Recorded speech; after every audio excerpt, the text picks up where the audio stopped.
Hello, welcome to another system design mock interview. This is where we get one of our top coaches to play the role of candidate and take on a system design question for you to watch and learn with. And I'm very pleased to say that today we have Mark with us again. Mark, how are you doing? Doing great, thanks, Tom. Great to have you with us. Quickly, do you want to just introduce yourself and tell people a bit about your background? Sure, yeah. So I am a former engineering manager at Google, mostly at Google, some time at Uber, and spent a lot of time on large-scale distributed systems. So that's, I think, what we're going to be doing here. And of course, I've been doing coaching. I'm available as a coach and interview coach, but here the tables have turned. So here we go again. All right, well, let's turn those tables. Let's crack on with the question. And Mark, the question I want to ask you today is, how would you design TikTok?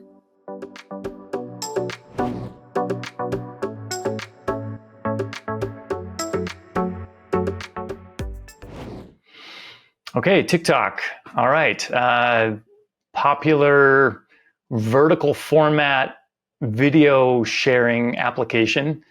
Popular with lots of people around the world, I guess. And so it's kind of a social media platform, and pretty interesting and pretty complex, I think. So tell me a little bit about maybe use cases here that we should be thinking about.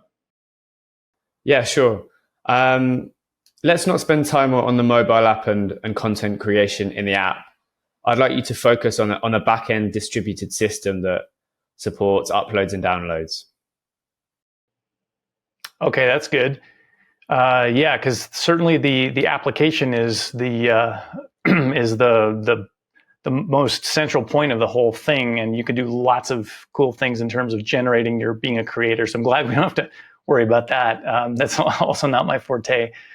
So in terms of sign in and sign up and things like that, can we kind of skip that too? That's going to be pretty standard, I think. I think that's you're right. That's the less interesting part. So let's skip over that. Okay. Yeah. Okay. So you want to focus on sort of the video uploads into the system and then streaming the videos or consuming the videos, I guess. Absolutely. Okay. So tell me a little bit about, how many users, how many videos uploaded, what's the scale of this thing? What are we thinking about here? Okay. Yeah. Well, we've got, let's say 1 billion users in around 150 countries. Okay. And let's assume 1 billion video views a day. And I think I saw in a recent year, there were 10 billion videos uploaded in 1 year. So let's use that figure as well. Okay. All right. So let me go to my little diagram here. So TikTok system design. All right. Okay. So let me capture some of this stuff. So make sure I get this right here. So we've got, I think you said 1 billion users across 150 countries, I think you said. 150 countries, and I think you said 1 billion videos viewed per day. That's right. Is that right? Yes. And you said 10 billion videos uploaded last year or something? Is that something? Let's say, like per year. Yeah. Okay, per year. All right. Okay. All right. That makes sense. All right. That sounds reasonable. I mean, that's big, and that's good because we want it to be big. We want it to be a big distributed system.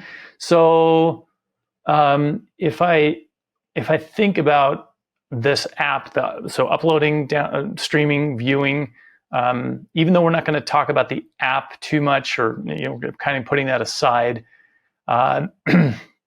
we probably should think about some success metrics. So do you have any thoughts on success metrics? I can think of some, but do you have any? Yeah, I'd prefer to hear your thoughts on it. Yeah, give me some suggestions. Okay. Okay.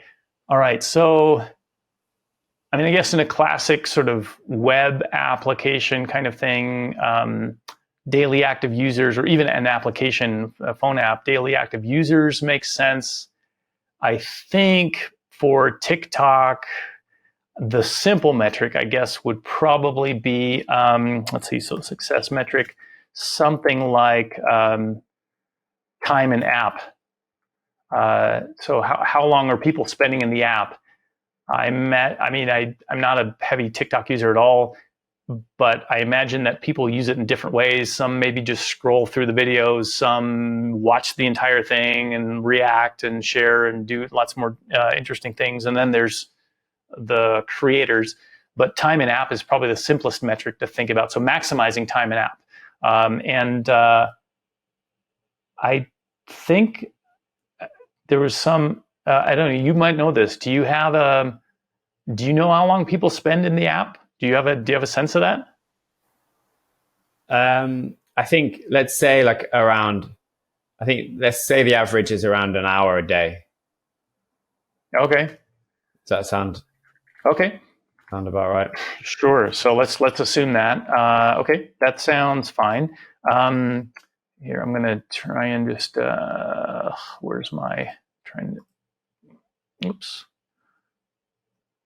to see if I can, I'll just leave this. Okay, so, all right, so time in app.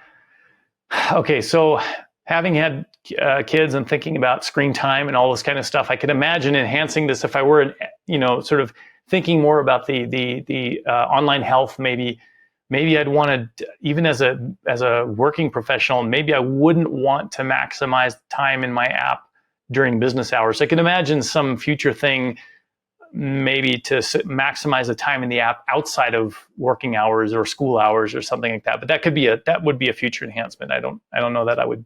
For now, let's just focus on this. Time in app sounds reasonable. It's always a good idea to narrow down the scope of the question to make it achievable within the hour. Here, Mark did this well, confirming that he could just focus on TikTok's back-end distributed system rather than the TikTok app. He made another good call in suggesting we skip designing the login process, covering that very standard part of the system might have wasted time that Mark wanted to spend on more interesting aspects that gave him greater opportunities to impress the interviewer. Of course, always confirm your suggestions with the interviewer to make sure they're on board with the direction you're taking. Right. So, okay. So time in app, currently about an hour per day. Sounds good. All right. So let me see if I can make some more detailed assumptions here.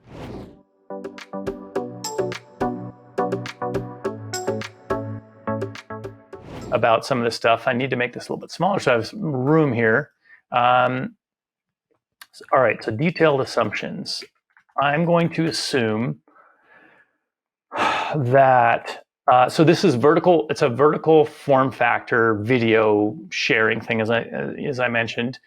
And typically these videos are like, they're what is that called? 1080p, but they're rotated. So like 1080 pixels by 1900 pixels or something like that. So those kinds of videos, I think the video time range for these clips is like 3 seconds to a minute. But just for sake of simplification, maybe we can assume a 10-second video on average. Does that seem okay? Yeah, I think that works. Mm-hmm. And so, and I think I said 1080 times 1920 pixels, which, in a video, for 10 seconds, I think we can probably assume a megabyte per video, if that seems all right. Okay, so megabyte per video. Let me just see if there's any other things I'm thinking about here.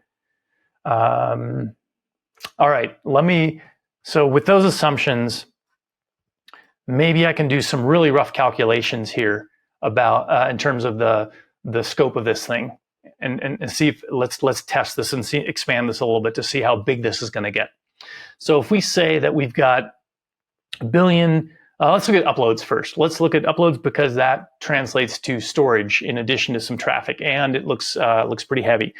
So if we say 10 billion videos per year, Then if we do the rough math and we divide by 365 days in a year, and that comes out to approximately, let's see, 10 million, 365, I'm going to say 30 million per day. 30 million videos uploaded per day. And if I say, actually, let me back up. Let me put that. Let's hold that thought. I mentioned storage, and I want to finish the storage calculation first. So 10 billion a year times a megabyte. I think I said video per video. So if you do a million times 10 billion, what you wind up with is, so 10 billion is basically 10 gigabytes times 1,000 would be 10 terabytes times a million, which would be a megabyte. Million would be petabytes. So this is going to be 10 petabytes of videos per year. That's just doing simple math. Now, in reality, we have to factor in possibly some replication to have redundancy. Also, possibly we have to have different formats for different types of devices. So, you could, if we just sort of do a super simple calculation here, I might say, so devices and replication times 10. So then we'll say 100 petabytes per year of storage requirements. Okay. So if that, and that's a lot of storage, but I think that these days you can scale. So the reason I'm mentioning this now, and I'm doing this calculation now, is because it helps me think about systems that could support this kind of scale. And just naturally, megabytes or videos are blobs, they're objects. And so I'm already leaning towards a storage solution like a blob storage solution of some kind. And modern solutions scale quite well in that way. So I think that gives me sort of an idea of what kind of video storage solution I might utilize. If I think about, so does that seem reasonable so far in terms of calculation? Yeah. Okay. Yeah, that seems okay. Fun. And then so now I'm going to put here, I need to clarify this just a little bit. Let me think also about that was the raw video data that I was talking about. Let me also just briefly talk about or do a quick calculation on like video, what I would call video metadata, which might be like an ID for a video. When was it created? How long is it? Maybe a number of likes ultimately, because we want to be able to track how many people like this video. So something like that. So if I think about that kind of a thing, metadata, and I say, let's say it's a kilobyte of data for metadata. So now instead of 10 petabytes, it's a factor of 1,000 less. So we're talking about 10 terabytes of metadata. Actually, I guess I should put metadata here. Video metadata.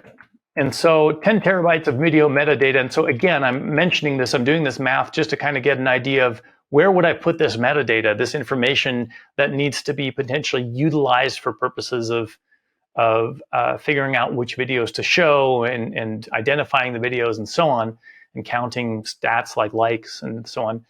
And so where would I put this kind of a thing? And so I probably, because these videos are not, I think I probably don't need to do super complex calculations across the videos connected to each other, so they don't need to relate to each other. So I probably would use some sort of a non-relational or NoSQL storage solution for this kind of thing. This would be like basically key value pair storage. And there's lots of solutions out there for that sort of thing, but that's probably where I would put this. So does that make sense so far? Yeah, makes sense so far. So I initially started off by doing a calculation where I was trying to figure out the incoming traffic, and I put that aside because I wanted to look at storage first. So now let me look at traffic. So if I say that there's, again, 10 billion videos uploaded per year, and then divide that by 365 days in a year, then that gets me approximately 30 million videos per day. And if I then divide that by the approximate number of seconds in a day, which is 100,000, then that gets me to 300 videos per second. So we're talking about uploading 300 videos per second. If you assume that there's some unevenness during the day, then that might actually translate to more like, you could say a factor of, let's pick a factor of 3 just to make it easy, and let's just say 1,000 per second at peak, because the 300 per second is an average. So, all right, so we've got 1,000 videos uploaded per second, and that's not a huge deal, because if you think about servers that can handle uploads out in the cloud, that's a very, very small amount. If I think about 1,000 now per second videos per second, and I multiply that by a megabyte each, and a megabyte is approximately 10 megabits. And I think I mentioned that we do network traffic in megabits, not megabytes. So then that would give me, 10 million times 1,000 would be 10 billion, or 10 gigabits per second would be the traffic coming in, ingress, basically. That's not a lot. Modern network cards on servers are 10 gigabits per second. So this is not a bottleneck. So at least we understand that this is not a big bottleneck. Now I should do the same thing on the way out. Meaning, and I realize we're spending a lot of time on math here, but what we can assume is that with the I think you said 1 billion videos viewed per day, and we just did the calculation of 30 million per day. But if I say 1 billion videos viewed per day, and I divide that by, again, 100,000 seconds approximately, then that's going to be, 100,000 million. No, sorry. No, it's 1,000 million. So this is billion, million. So it's a million thousand videos per day divided by 100,000 is going to give us 10,000 per second. So we're viewing 10,000 videos per second. And again, if we do that similar math, you can kind of see this is a factor of 10 of the other numbers. So instead of 10 gigabits, ultimately what this means is that we would have 100 gigabits egress, which is also not a lot. So, okay, I think we've done with some high-level math. I think these are all numbers that can be worked with and sustained. The one other math that I didn't really do, but I could also do, is that, users, if there's 1 billion users, you could think about another user profile. How much would that cost to store?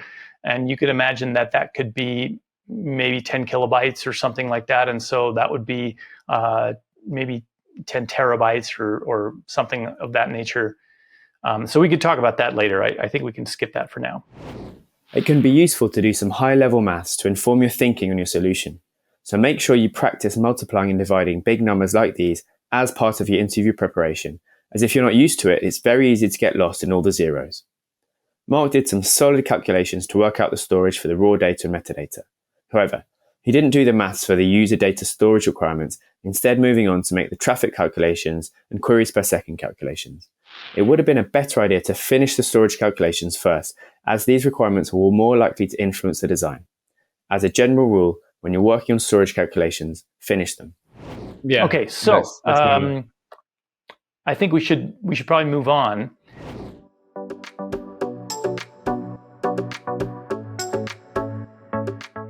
So let me just draw a couple of boxes here, some shapes here. I'm going to draw a little TikTok app. And then, of course, we're going to do the typical thing. I don't really want to spend too much time on,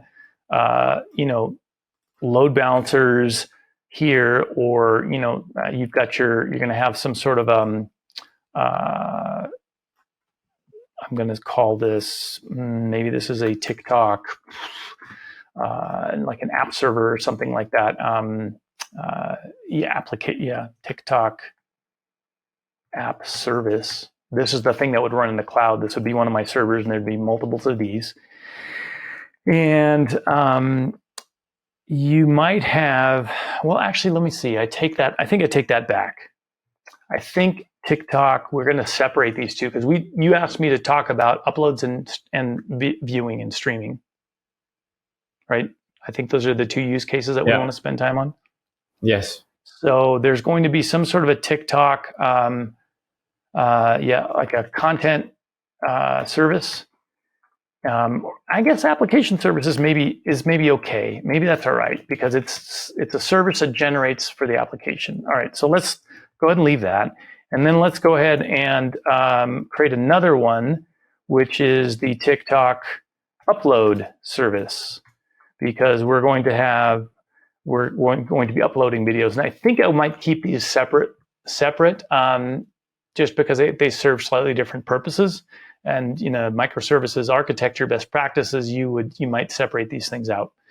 And this app service, when I first open my application and my TikTok app, and I come through the load balancer and I hit one of these app services, the very first thing that I might see is all of the stuff, the videos, et cetera, and the followers and all of these kinds of things. But I might be able to, if I click on upload or create a new video, then I might get redirected to this upload service. Does that make sense? Okay. Yeah, that makes sense. These are kind of the front ends, if you will, to the services. Okay. Okay. So let's talk about a little bit more about the databases.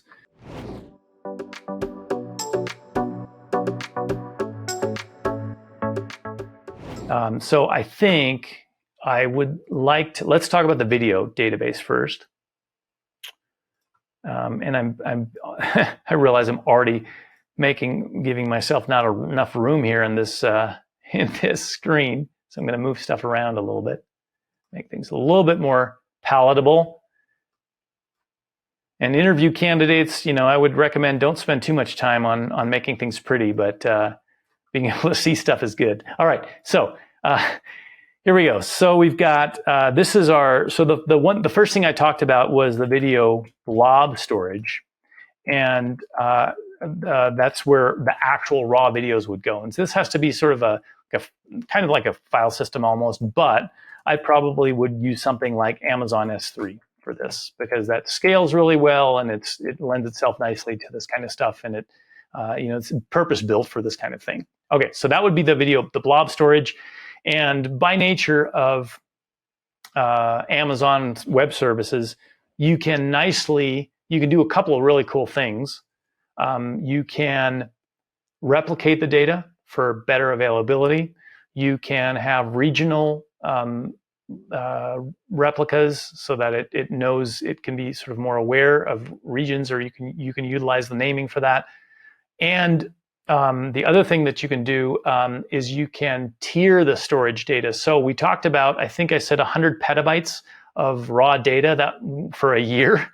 And so that can accumulate quickly. And so, with TikTok videos, I'm making an assumption that a video's lifespan is not more than maybe a couple of months for most videos, that you don't go back and watch, 3-year-old videos too much, that it's all about the most recent stuff, the influencers, creators, whatever it is, which means, if that's true, assuming that assumption is true, then that means that you can tier your data such that older data or data that hasn't been touched or looked at as often can go into cold storage.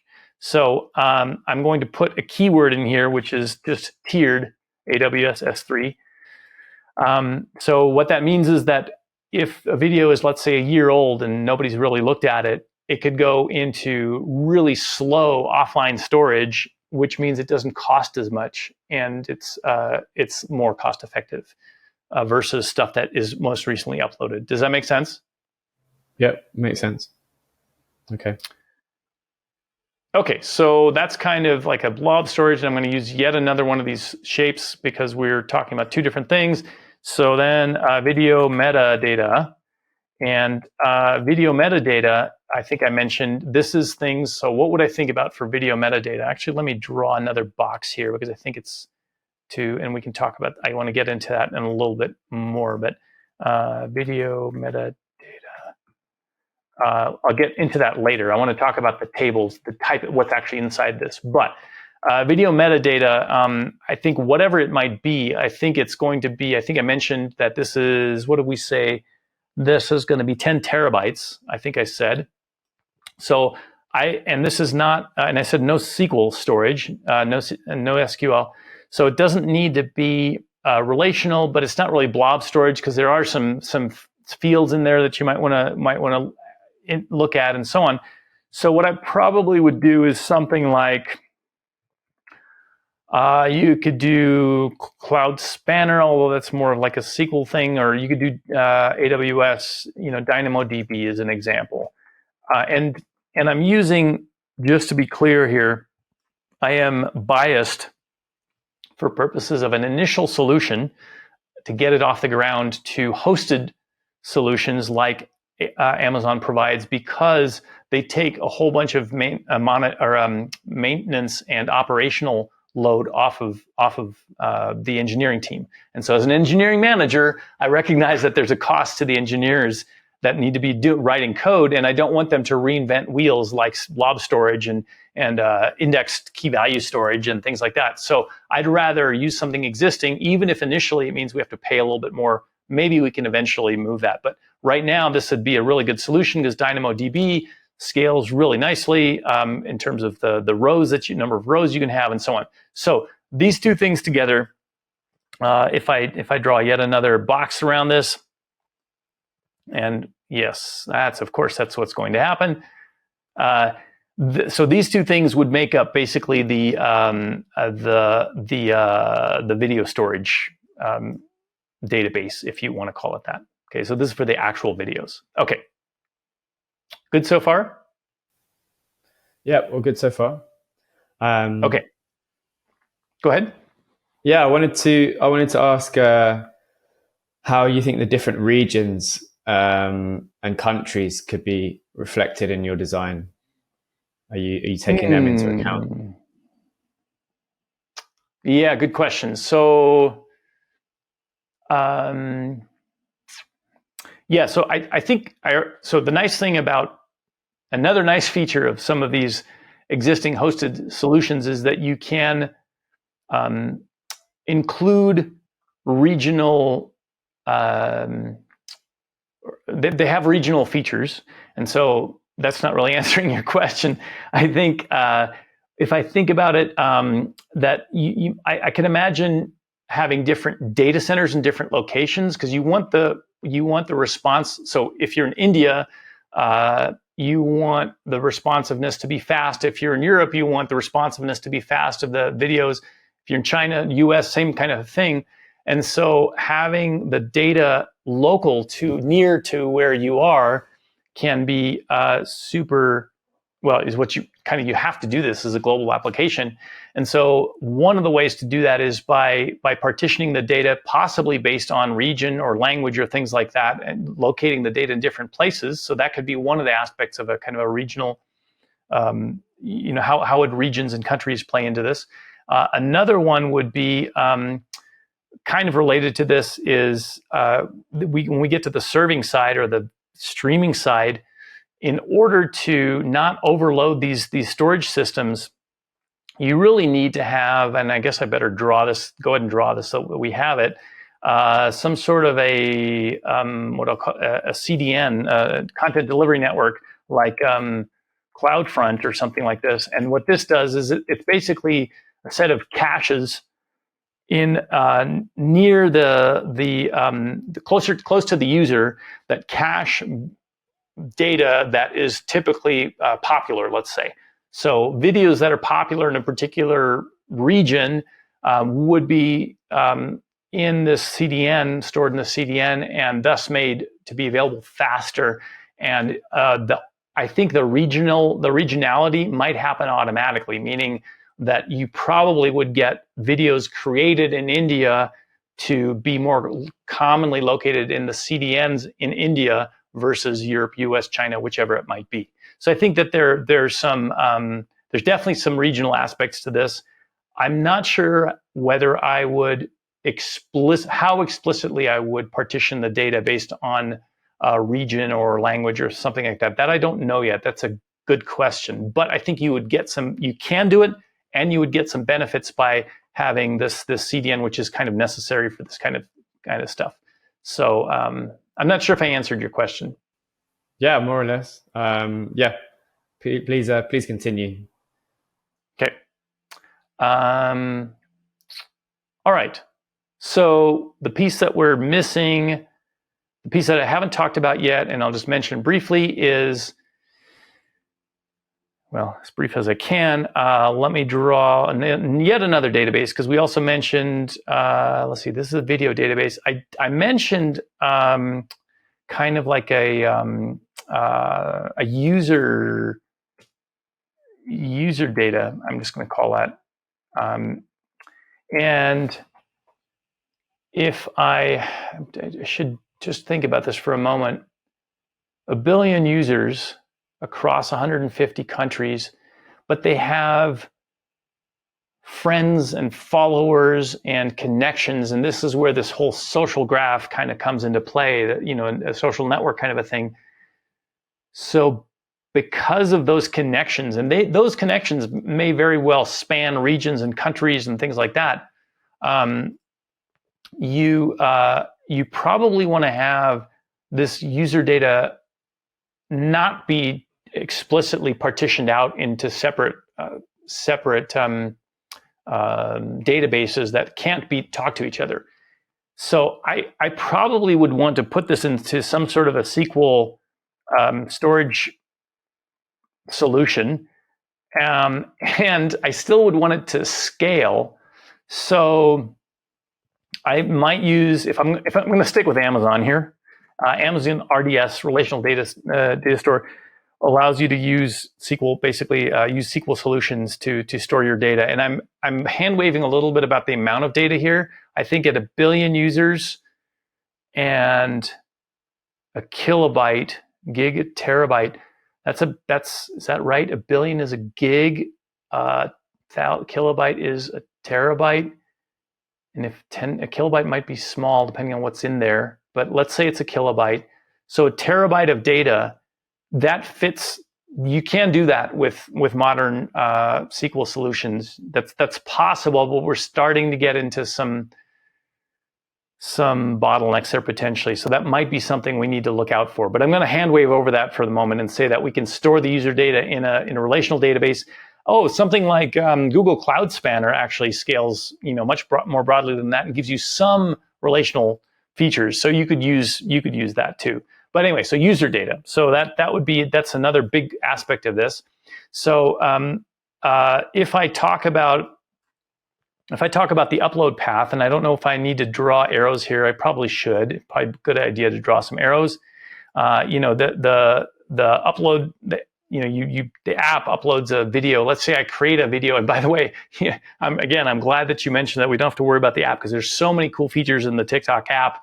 How to create a video? I mean, there's this duet and a feature, and there's you can clip and trim, and you can bring in. There's filters. There's all sorts of cool features. But once you have the video, now you upload it, and so the TikTok app would upload that and send that to the upload service, and then that has to go from there to two places. It really needs to go to the blob storage. Whoops. It needs to go to the blob storage, and it needs to go to the metadata store, because you need to be able to add the information about the video so that you can figure out, can it be shown? Does it make sense to show to people? There's a Yeah, so that's kind of that's roughly the flow of an upload. That's a very super simplified flow of an upload. But what I probably should think about for just a moment is what's in that data. But I can also talk about the. Let me think about this for a moment. What would be better to talk about? Let me finish the flows. Let me talk about the video streaming flow, if that's okay. Yeah, go for it.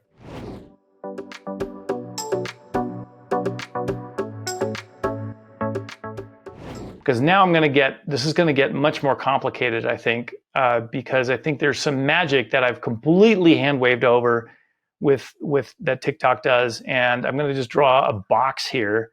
And I'm going to call this, I think the feed is called For You. So it's a curated, customized feed that you get. It's the video stream just for you.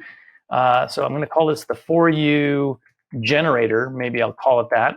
I think that's, yeah.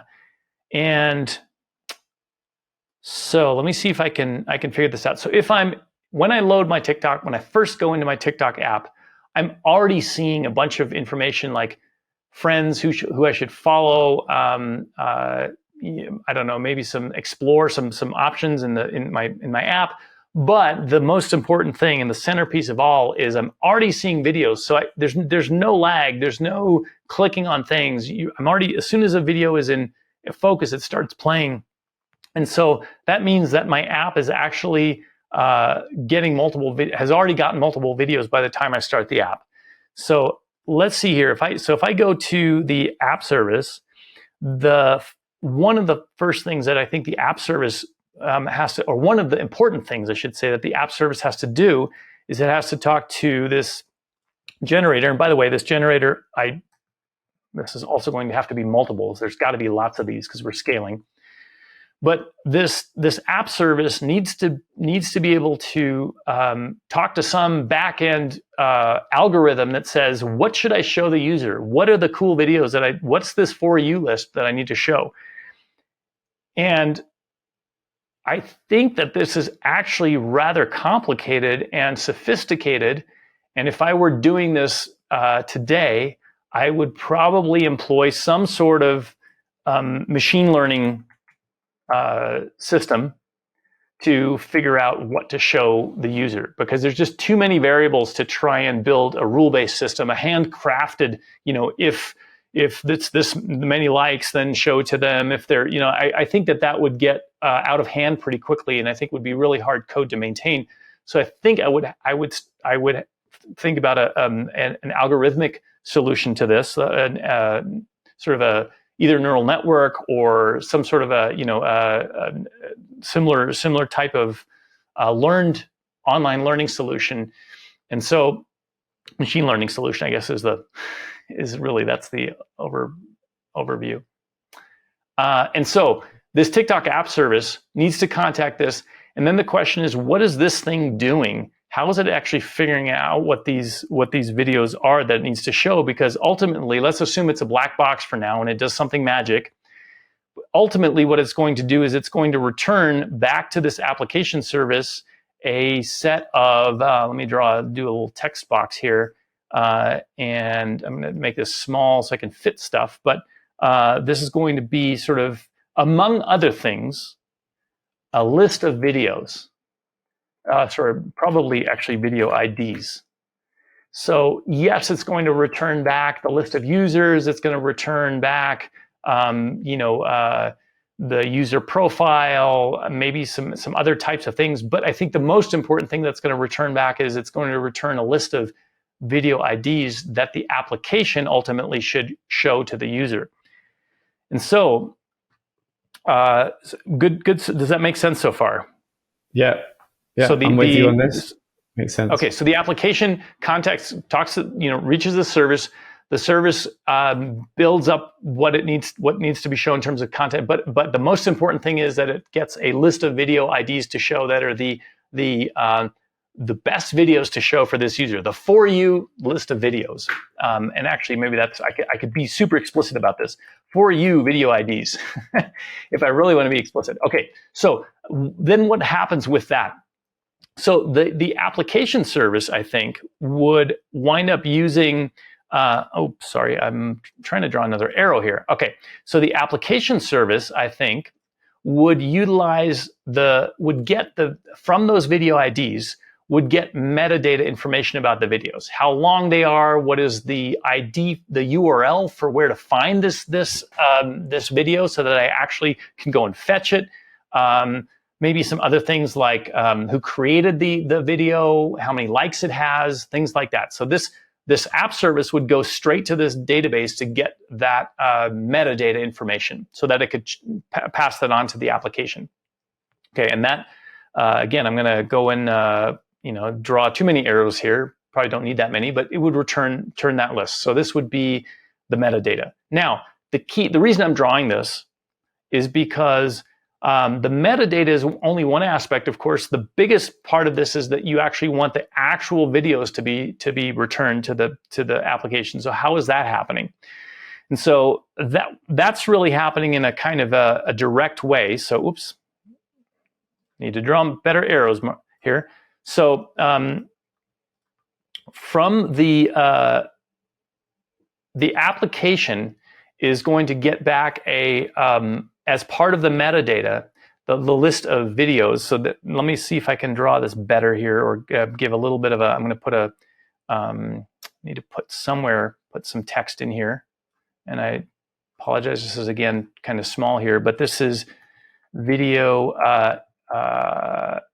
info, or maybe I'm going to call this video URLs. These are like the blob, the IDs of where to fetch the videos, because these are actual like HTTPS or some sort of URLs. And I am also hand waving over authentication here, by the way.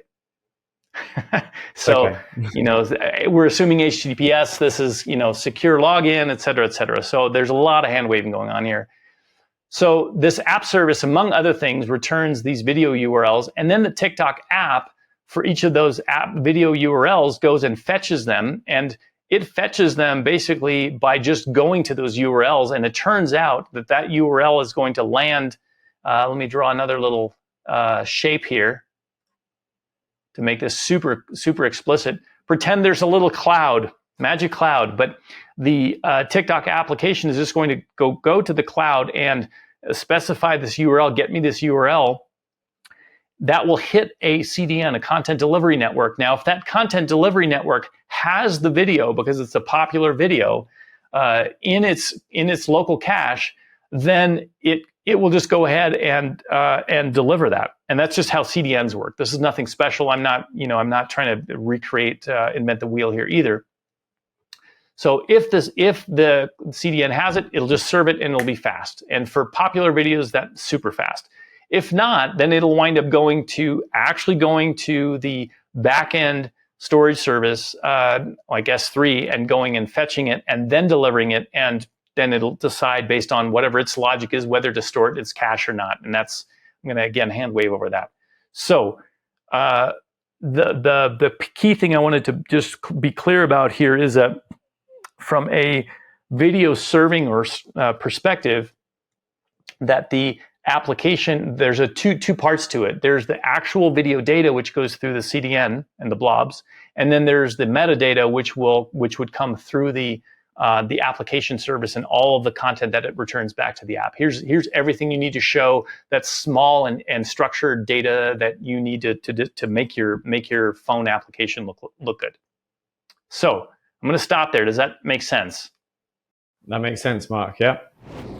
Mark drew a good high-level diagram. He did an excellent job talking the interviewer through the upload and download flow, and then for the video streaming flow too. You might have noticed that Mark drew lots of arrows to illustrate the flow of data. You don't have to do this. Talking it through with the interviewer is sufficient if you prefer. Don't feel that your diagram has to be totally self-explanatory.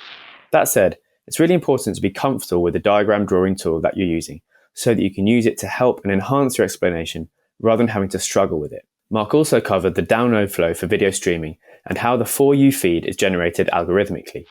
Even though he did this in a very simplified way, it was important to touch on because it's key to what makes TikTok unique. This way, he prepared the ground to drill down into it later in the interview. All right. So if that seems good so far, then there's two things I'd like to do. if we still have time. One of them is I'd like to just talk a little bit more about the data that I think, the schema of the data. What are the elements of the two different bits of data, metadata, really, the video metadata and the user metadata. And I want to talk about those because I think that they are related to the second thing I want to talk about, which is a little bit more thinking around how I might do this this generator if I were to treat it a little bit less as a black box and try to dive a little bit deeper. Although that's not really my forte, but I want to try. I want to kind of make an attempt at that. Yeah. So if that's okay, then that's kind of where I'd like to go from here. I'd love to see you drill down into there. Yeah.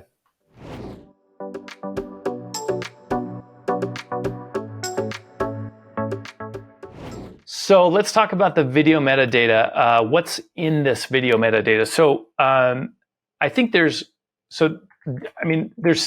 standard stuff that I don't know how much of this I want to spend time on, but I'll just kind of mention it. So there's going to be a video ID, which is just a unique identifier for the video. There's going to be also a video URL, which is this thing that I mentioned up here that you would go and fetch. And I'm going to mention this, but I'm not going to write it just because I don't want to use the space here. I mentioned briefly earlier that you might want different encodings depending on, for a particular video. So during the upload phase and possibly offline asynchronously, if we want to store differently encoded forms of the same video, then we probably need to have different URLs or different blobs for those things. And so we might have the original raw uploaded video, and we might have an iPhone optimized video, and we might have a MacBook and a Windows and something like that. So that means that you might have video URLs instead of as a list instead of just a single one. But I'm going to hand wave over that for now and just say that there's one video URL. And pardon the capitalization. I think that's just the way this auto completes here. Okay, so video ID, video URL. What else do we want to have in here? Maybe like a creation timestamp. When was this thing created? Probably like a creator ID. Who created this video? Who uploaded this video? Right? We want to know who it is. We probably want. I'm going to say like likes. Maybe we want the number of likes, or maybe more generically it would be sort of reactions or something like that on this video. Like how many people liked it, how many people didn't like it, et cetera, things like that. And there's something else that I want to put in here, but I'm going to put just a placeholder in here for now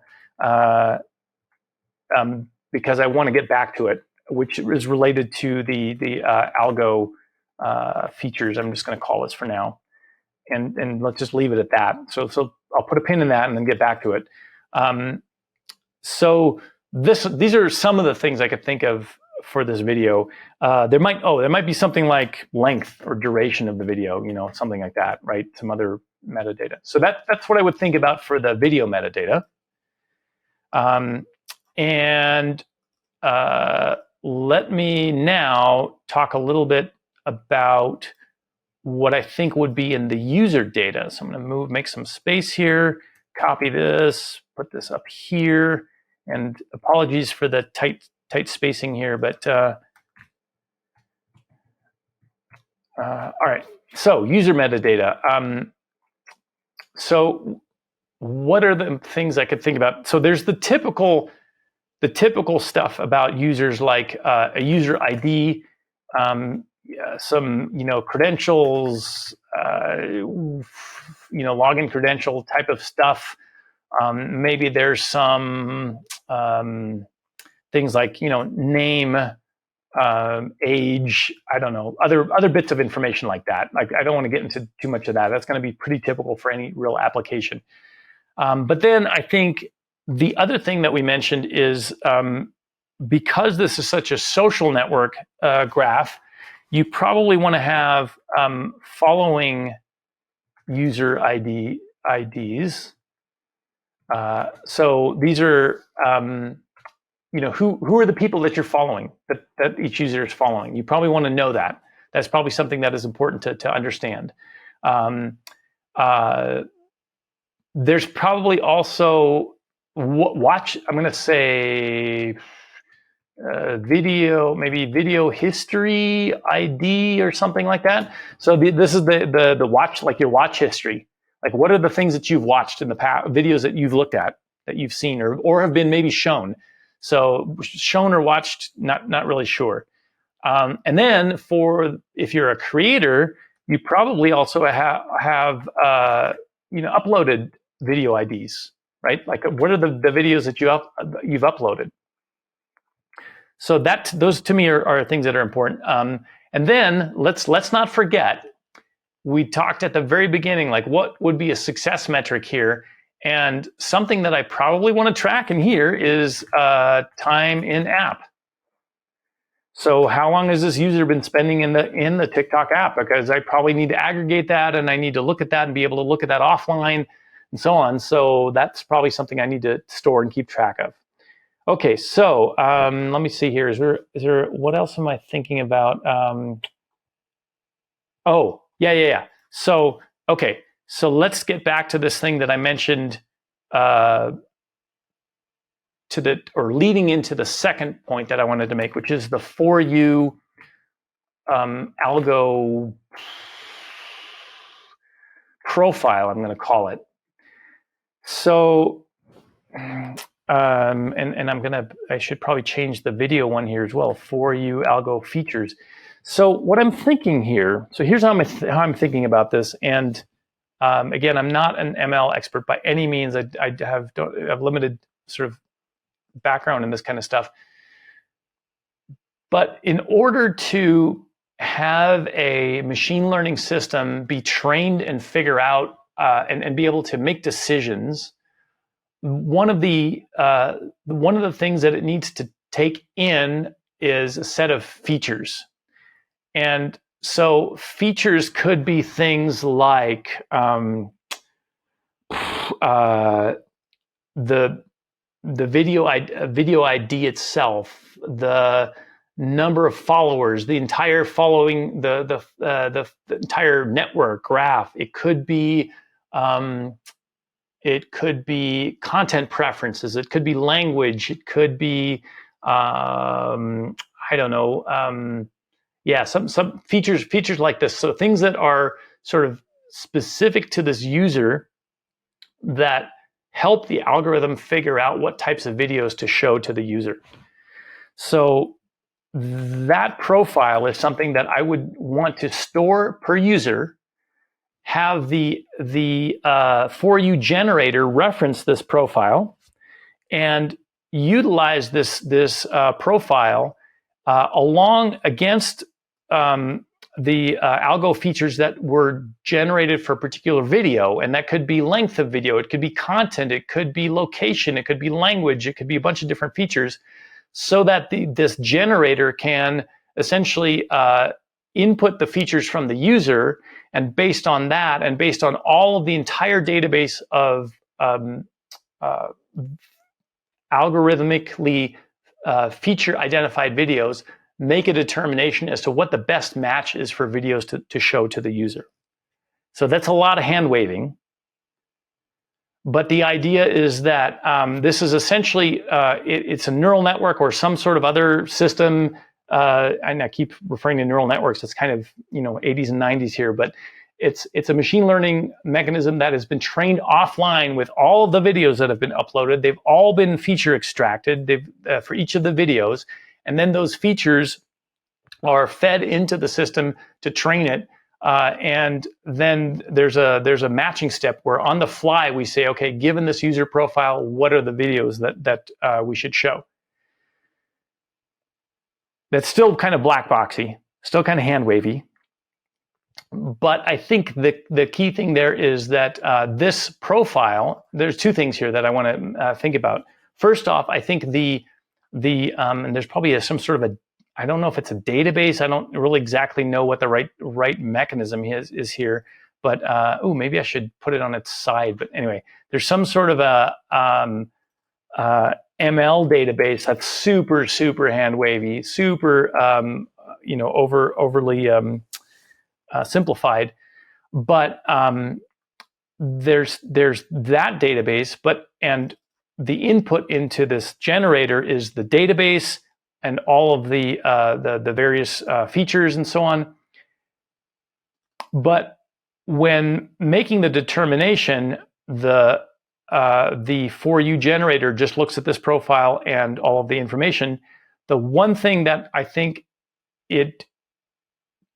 this is me being naive, I think that this process of updating the profiles and showing stuff that's relevant to the profile, including what have you seen before, et cetera, I think that's a slow process. By slow, I mean it's not real time.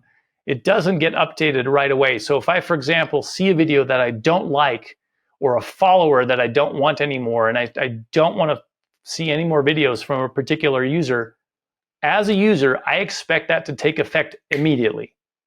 I don't want to see any videos from that user. I don't want to see anything like that immediately. But if this ML system is an offline asynchronous system that's churning, so it might take a while to catch up to that.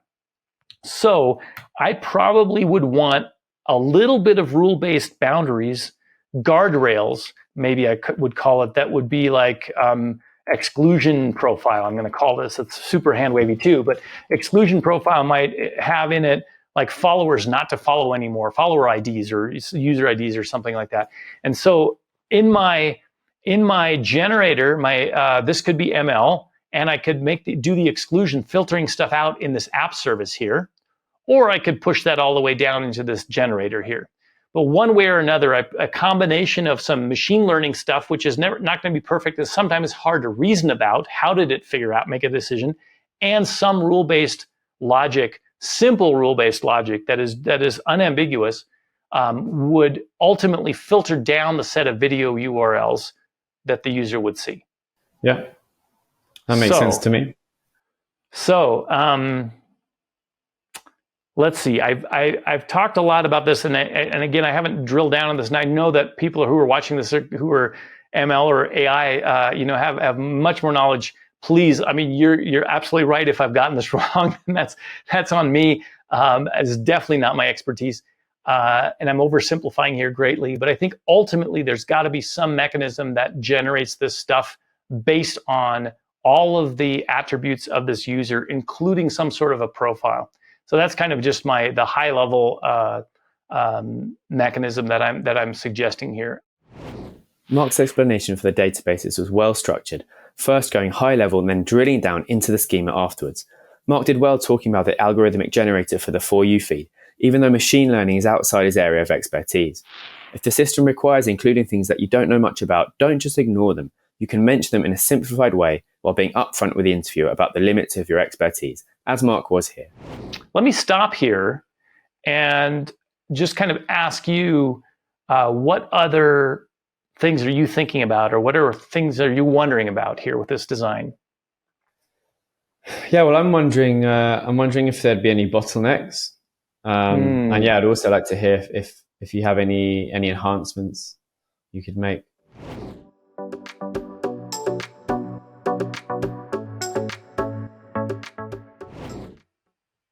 Yeah, good questions. Okay, so I mean, one bottleneck, which is not so much so when I think of the term bottleneck, I typically think about a performance bottleneck. But I think I already mentioned there could be just possibly a storage bottleneck in terms of keeping all of the user data in one single table, one database, just because of size. That could be an issue. Don't know for sure. How I might think about that or think about solving that is I might have to partition the data for the largest regions or something, which maybe isn't ideal, but maybe I'd have to do something like that. So that might be that, but that's a different question than I think what you're asking about. And so I think a bottleneck, an actual like a bottleneck in terms of performance that I can think of is this generator here that is generating on the fly, in near real time here when this app service is called. Every time the app sends it a message saying, "Hey, give me what's next? What's next?" That could be a bottleneck because it has to respond quickly and it has to run in basically in real time, or it has to read ahead. So let me just make a quick detour here. One of the components, really cool features of TikTok, and I think I mentioned it, but I find it fascinating, is that you're in the app and everything is there immediately. There's no lag, there's no hesitation, there's no clicking, there's no spinning wheel. It's all just right there. As you're scrolling in the app, your videos are scrolling and they're starting to play as soon as they come into focus. How do you make that happen if you're, sending a request to some server for a megabyte video? Well, the answer is you don't. I think the answer is that as the TikTok app is running, and I think it's probably running in the background some, it's actually constantly talking to the app service and saying, what are the 10 next videos or the 20 next videos or whatever it might be. And so it's doing what's called a read ahead. So it's pre-computing basically the stuff so that it's ready to go and it can send it back to it right away. That's not perfect, and there's some issues with that, but that's one way to make this seem extremely alive and responsive application. But that doesn't solve necessarily the bottleneck of this generation here on how you might generate this list, this list of videos to recommend. And so one thing I could think of doing is, over time, when this app service and the generator start to maybe mature, I could imagine moving this logic, some of this logic, into the app onto the popular platforms. So if we've got, iOS, Android, Windows, Mac, and maybe web, then I could imagine that on the most popular platforms, let's say iOS, let's say iPhone and Android on just mobile devices, that you move this generator code into the actual application, into the phone, onto the phone, so that it can take advantage of maybe even the GPU on the phone. Because if this is like some math heavy or a kind of operation, the smartphones are super powerful these days. So you have a lot of compute power to use there, and that could reduce the bottleneck of having these things sort of running out in the cloud. So that could be one way to solve that. So that would be a bottleneck that I would be thinking about is this compute thing, because I've oversimplified and I'm sure it's much more sophisticated and complicated than I'm making it out to be. So that's on the bottleneck side. Yeah, that's an interesting answer. Mark mentioned the data bottleneck for the user data, but the more interesting one was around the algorithmic for you generation and Mark's solution, moving it from the cloud into the application on the device. For mobile applications, this can be a powerful option to offload compute from your distributed system and onto users' devices. You asked about enhancements. So, I guess maybe that would be an enhancement too, is to move this logic into the phone. I think an enhancement that is probably more of a product enhancement or an application enhancement is that I can imagine right now you get a For You feed and it's customized to your likes and your preferences. And I could imagine in order to test out new algorithms and test out new feeds and so on, having an algorithm, the generator, occasionally pepper the list of videos with something that is outside of your domain or your interests, to kind of give you a taste of something. You don't want a lot of that because you don't want people to feel like, okay, I'm getting something that I don't like, or I have no idea where this is, not somebody I'm following, right? You don't want that to be super, super in your face, but you could imagine peppering the results every now and then with a little bit of something that is new and unusual, sort of a surprise, unsolicited idea for a video or something like that.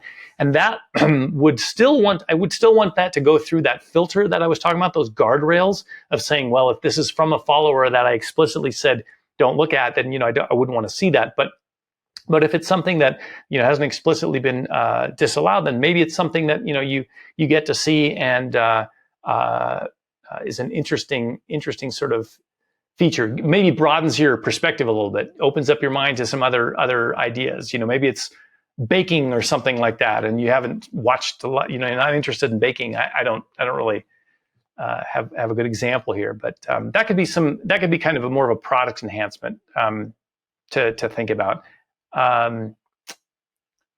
And I think from a system perspective, I think I mentioned earlier, one enhancement I could imagine making is that if some of this architecture, as this architecture stabilizes, you could pick out certain components or aspects that are costly, that are expensive.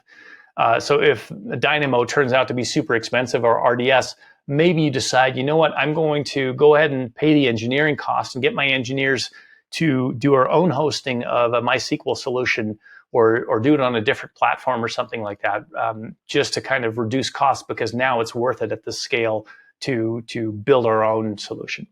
So that could be something to think about. But that's always a trade-off between the engineering cost and the sort of service costs that you wind up paying for these kinds of solutions. Okay. Yeah. So okay. That's kind of. I guess that's kind of where I would leave it at. Mark's idea that you could pepper the For You feed with a different type of content was more of a product enhancement than a system enhancement.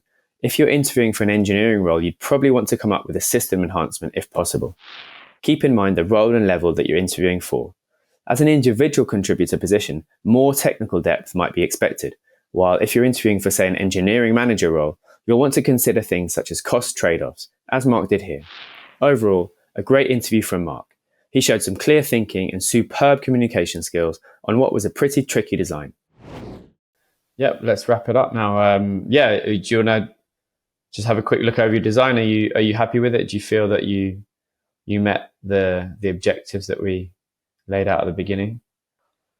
Yeah, so I think so, because I think you asked about sort of the upload and download stream or streaming aspects of it, and we did some capacity there. We have the databases. We got the rough idea of how that's going to flow through the system.